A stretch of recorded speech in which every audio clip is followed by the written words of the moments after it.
भारत आज दुनिया का सबसे युवा देश माना जाता है और यही युवा शक्ति जो है आने वाले विकसित भारत की सबसे बड़ी ताकत भी है। और इसी सोच को आगे बढ़ाते हुए केंद्र सरकार माय भारत यानी कि मेरा युवा भारत जो है अभियान के जरिए देश के युवाओं को नेतृत्व, कौशल विकास, रोजगार, नवाचार और राष्ट्र निर्माण से जोड़ने का प्रयास कर रही है।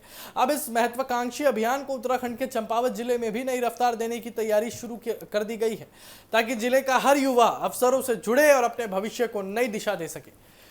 इसी उद्देश्य को लेकर सोमवार को जिला कार्यालय सभागार में एक महत्वपूर्ण समीक्षा बैठक आयोजित की गई।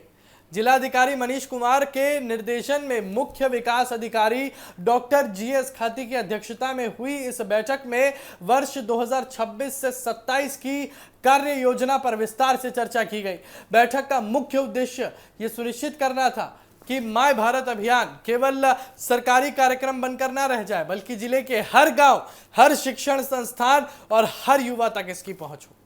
बैठक में अधिकारियों ने निर्णय लिया कि जिले के सभी विकास खंडों, विद्यालयों, महाविद्यालयों, विश्वविद्यालयों और युवा क्लबों में माय भारत अभियान का व्यापक प्रचार प्रसार किया जाएगा। इसके माध्यम से युवाओं को सरकार की विभिन्न योजनाओं, प्रशिक्षण कार्यक्रमों और रोजगार के अवसरों की जानकारी दी जाएगी, ताकि अधिक से अधिक युवा इस प्लेटफॉर्म से जुड़कर अपने कौशल और करियर दोनों को नई एक उड़ान दे सके। और बैठक में उप निदेशक शैलेश भट्ट ने बताया कि देश भर में अब तक 2 करोड़ 20 लाख से अधिक युवा माय भारत पोर्टल से जुड़ चुके हैं और इस पोर्टल के जरिए युवाओं को इंटर्नशिप्स, स्किल डेवलपमेंट, रोजगार के अवसर, स्वयंसेवी गतिविधियां, CV builder, mentorship, fit India अभियान, खेल प्रतियोगिताएं, छात्रवृत्ति और विभिन्न प्रशिक्षण कार्यक्रमों जैसी कई सुविधाएं एक ही मंच पर उपलब्ध कराई जा रही हैं। यानी हर प्लेटफॉर्म का सारा कुछ मिलाकर ये अगर एक तरीके से देखा जाए, ऐसे कितने प्लेटफॉर्म हैं, उनका सारा मिश्रण ये प्लेटफॉर्म है और ये प्लेटफॉर्म युवाओं के सर्वांगीण विकास का एक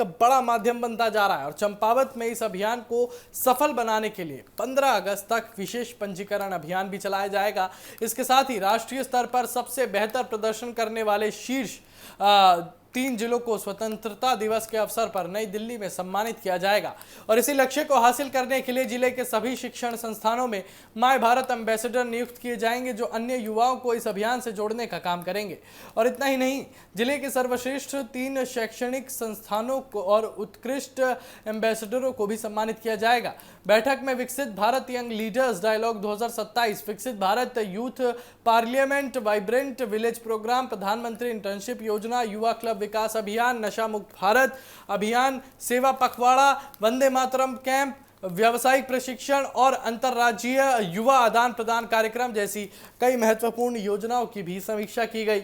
अधिकारियों ने इन सभी योजनाओं को प्रभावी ढंग से लागू करने पर जोर दिया। मुख्य विकास अधिकारी डॉक्टर जीएस खाती ने कहा कि विकसित भारत का सपना तभी पूरा होगा जब देश का युवा आगे बढ़ेगा और हर क्षेत्र में अपनी सक्रिय भागीदारी निभाएगा। उन्होंने सभी विभागों को आपसी समन्वय के साथ समयबद्ध तरीके से कार्य योजना लागू करने के निर्देश दिए। वहीं अपर जिला अधिकारी ने युवाओं को स्वीप यानी कि मतदाता जागरूकता अभियान से जोड़ने पर भी विशेष जोर दिया। बैठक के अंत में उपस्थित सभी अधिकारियों, कर्मचारियों और प्रतिभागियों को मतदाता शपथ भी दिलाई गई।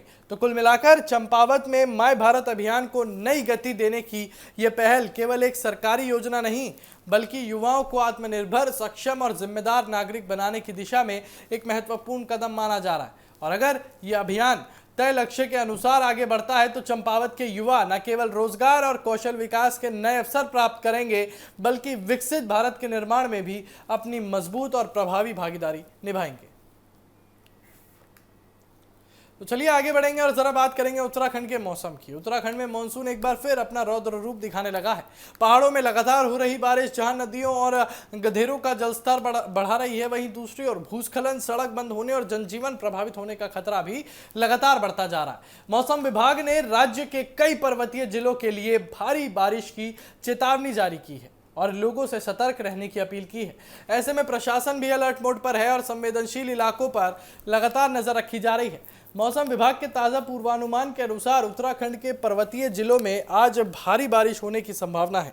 खासतौर पर भूस्खलन संभावित क्षेत्रों, नदी नालों के किनारे बसे इलाकों और पहाड़ी मार्गों पर अतिरिक्त सावधानी बरतने की सलाह दी गई है।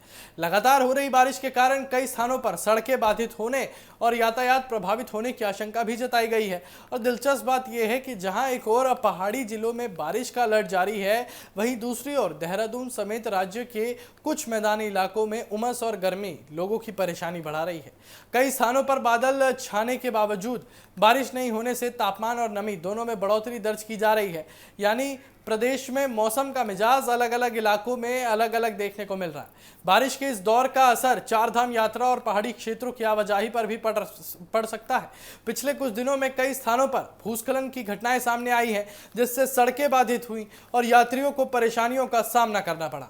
प्रशासन ने लोगों से अपील की है कि अनावश्यक यात्रा से बचें और यात्रा पर निकलने से पहले मौसम और सड़क की ताज़ा जानकारी जरूर लीजिए।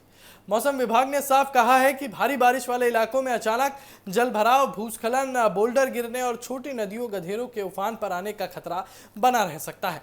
इसलिए स्थानीय प्रशासन, आपदा प्रबंधन विभाग और संबंधित एजेंसियों को पूरी तरह सतर्क रहने के निर्देश दिए गए हैं। लोगों से भी अपील की गई है कि मौसम संबंधी चेतावनियों को गंभीरता से ले और किसी भी आपात स्थिति में प्रशासन द्वारा जारी दिशा निर्देशों का पालन करें।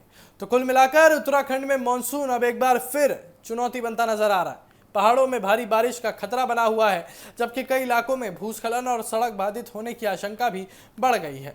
ऐसे में आने वाले 24 घंटे बेहद महत्वपूर्ण माने जा रहे हैं। प्रशासन अलर्ट मोड पर है, लेकिन लोगों की सतर्कता भी उतनी ही जरूरी है, क्योंकि पहाड़ों में मौसम कब करवट बदल ले इसका अंदाजा लगाना आसान नहीं होता।